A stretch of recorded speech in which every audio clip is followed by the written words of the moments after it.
We are live everywhere. Beautiful. All right. If you are joining in real time, it is Tuesday, September 28th. And whenever you're watching this, I am so thrilled that you are here and that you are watching this.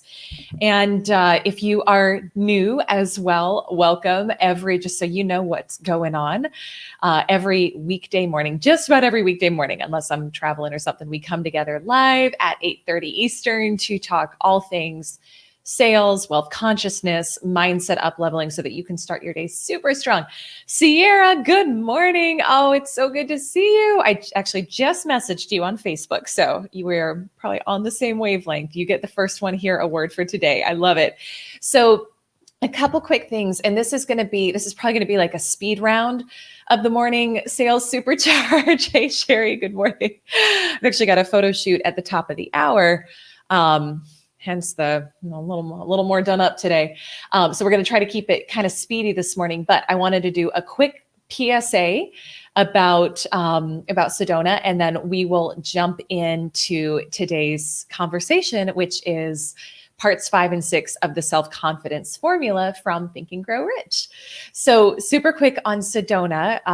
Number one, if you're not familiar with what we're doing and what it's all about, EliseArcher.com/Sedona. You can go check out the retreat. It's going to be December 8th through 10th, and it's for women in sales, female entrepreneurs who are ready to reclaim their power in all areas of life, financially, sales, happiness, joy, all of it.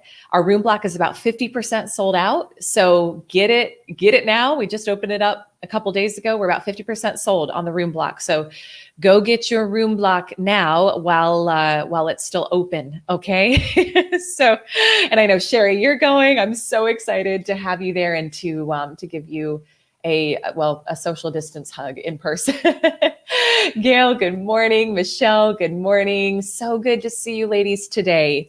So good to see you, Fit and Wellness. All right, so we're doing a little bit of a speed round of the morning sales supercharge today because I got something going on at the top of the hour. But I wanted to dive into steps 5 and 6 of the self-confidence formula today from Think and Grow Rich. And are you all enjoying, let me know in the comments, are you enjoying this? Are you finding that as we've talked about this for the past few days, are you implementing the steps to grow your self-confidence? And are you noticing any shifts? It doesn't have to take a long time with any of this that we talk about.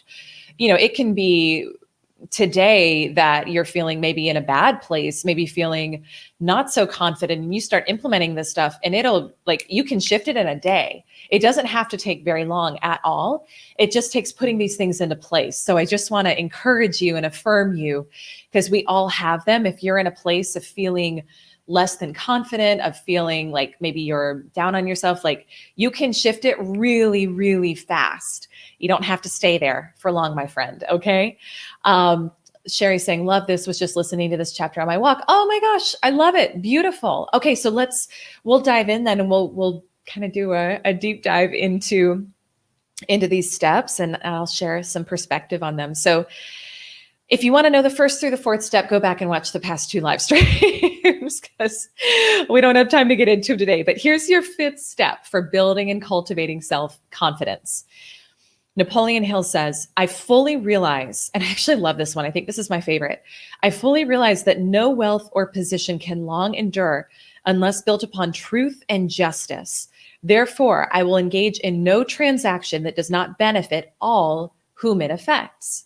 And I want to just pause right there because that to me was one of the biggest inspirations for She Sells. Kalua, good morning. Cece Bo, good morning. Good to see you. I had been in the sales world for so long in so many different industries, and so long, I sound like I'm 80 years old. I mean, a couple decades. I'd been in it for a while, and had seen across so many different industries that what was being taught was that the way to sell was by, even if it was like an undercurrent, using manipulative strategies, creating false pain, doing things that maybe would create short-term gain for you or for the company, but in the long run wouldn't benefit the person. And and it just never felt right to me. And how many of you can relate to that? Like, I know so many of you personally, and if I don't, I'm curious. Like, I know many of you have experienced that, but let me know in the comments, have you experienced that too? And does that feel off to you? Because it doesn't have to be that way, but that's so much of what's taught. And when you do that in the short term, will you maybe get a sale you wouldn't have otherwise? Maybe, but they'll fall off, they'll cancel, and then you'll, not only do you have the negative reputation for that, but it's bad karma. Like it's bad juju. You don't want to do that. So when we realize that we can build wealth and create more sales by doing what's in the right interest of that person in the long term, we all benefit. And I had this happen yesterday. A beautiful member of our community, wonderful woman, had reached out and she wanted to be a part of something we're doing, but didn't have the finances for it. And she sent me something like, hey, I can't, well, everyone always has the finances for what they need. She decided she wasn't going to do it right now, which is fine, but she was offering a discounted price to take part in something else we're doing, trying to get in on it. And I was like, I really admire your creativity for what you're doing, but I knew it wouldn't help her grow if I bent on it and said, yes, you can do it at that rate. And so I turned it down, and I make a habit of that in my business. One, because it's the right thing to do from a business standpoint. You don't want to be negotiating and adjusting your prices all over the point. But two, it wouldn't have helped her grow, to bend in that way. And so it's okay when you're working this way. Does anyone ever go into fear about leaving money on the table? Like, let me know if you're ever like, I quote unquote need the money, so maybe I'll just bend a little bit and maybe I'll make a concession here and do that. And that's a lot of what's taught in the sales world, and that's not actually how you build wealth in the long term. And it's not the way to do it. It's not the way we do it at She Sells World. So I hope that story, helps with an example. And in the long term, she'll probably become a normal paying client. And if she doesn't, that's okay. We got to have that energy with it. Michelle is saying, of course, beautiful. So he says, I will succeed by attracting to myself the forces I wish to use and the cooperation of other people. I will induce others to serve me because of my willingness to serve others. So think about that. Okay. When we approach our sales and our business truly, and there's a lot of lip service given to service selling and servant selling, but are you really doing it? Like, are you willing to leave money on the table because it wouldn't be in service to the other person to work with you in that way? So check in on that. And he says, I will eliminate hatred, envy, jealousy, selfishness, and cynicism by developing love for all humanity, because I know that a negative attitude toward others can never bring me success. And I think that's such an important thing to remember here.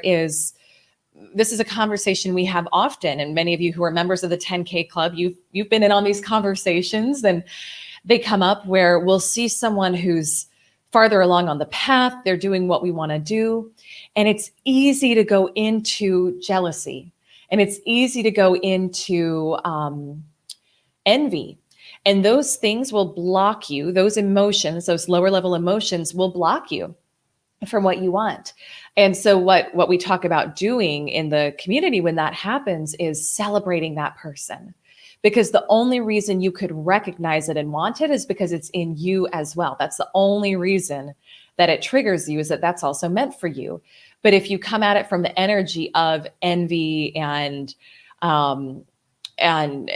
anger or hatred towards the other person, will you block it for yourself? So practice celebrating other people's successes, and just be aware when those emotions pop up in you, be aware of what that really is, which is that you're being triggered by somebody else being a mirror for you of what's possible for you, but what you haven't allowed in yet into your life. And so then it's more about the allowing, right? And stepping into possibility there. And he says, I will cause others to believe it. Oh, this is good. Y'all, we could do a week on this. I will cause others to believe in me because I will believe in them and in myself. I did an audit for a client yesterday on a webinar she had done. And the biggest thing that was showing up on the webinar, which all of us get to learn, is that you have to believe in it so much that belief carries through to other people. You have to believe in what you're doing so much, because other people will just mirror back to you. You can kind of think like other people will be about, they may believe 50% of what you believe about how great your thing is that you're selling. So how can you expect them to believe in it when you don't, or when you act like you don't? And so we have to know that, again, other people will just mirror back to us what we're putting out there.